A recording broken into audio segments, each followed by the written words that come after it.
দুই তৃণমূল কংগ্রেস নেতাকে point blank range থেকে গুলি দুষ্কৃতী দলের। ঘটনায় মৃত ইসলামপুর পঞ্চায়েত সমিতির সদস্যর স্বামী বাপি রায়।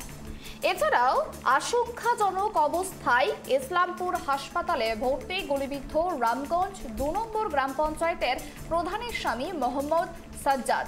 ঘটনাটি ঘটেছে উত্তর দিনাজপুর জেলার ইসলামপুর ব্লকের শ্রীকৃষ্ণপুর এলাকায়। খবর পেয়ে ইসলামপুর থানার পুলিশ ঘটনাস্থলে পৌঁছায়। হাসপাতালে পৌঁছান জেলা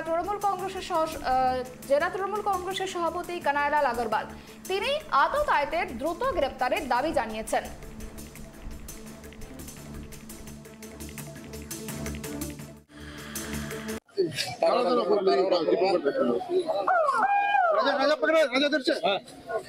বললাম যে কি হয়েছিল ঘটনাটা একটু বলে নিন। গুপ্তা হোটেলে আমি দিয়ে দিচ্ছি। পঞ্চায়েত সমিতির মেম্বার বাপি, পঞ্চায়েত সমিতির মেম্বারের হাজবেন্ড, ওখানকার প্রধানের হাজবেন্ড সাজ্জাদ, উপপ্রধান, এরা সব মিলে পঞ্চায়েত সম্বন্ধে আলোচনা করছিল, কথা বলছিল। এই সময় 10টা লোক একদম মুখ খোলা অবস্থায় এসে পয়েন্ট ব্ল্যাঙ্ক রেঞ্জে গুলি করেছে।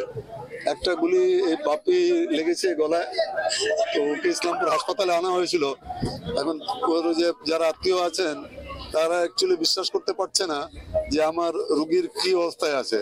ওই জন্য ইমিডিয়েট ওরা একটা অ্যাম্বুলেন্স করে নিয়ে গেছে। ওখান থেকে ইমার্জেন্সি দেখিয়ে নিয়ে তারপরে ডাক্তারবাবু যেভাবে ওনাদেরকে সাজেশন দেবেন সেইভাবে। কিন্তু আমরা যেটা ইসলামপুর হাসপাতালের কথা বলে দেখলাম যে অ্যালাইভ নেই, লাইফটা নেই এখন বাপের।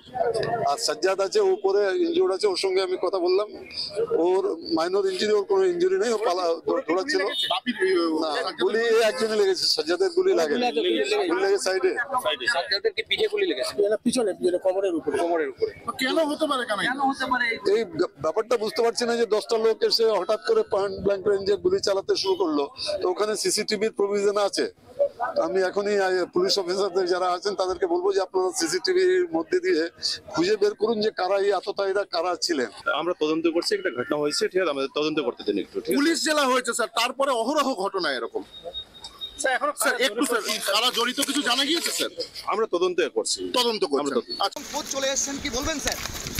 কিছু বলা আমি we are in the initial stage of investigation. Please let us do our work. ঘটনা হওয়াছে, আমরা তদন্ত করছি।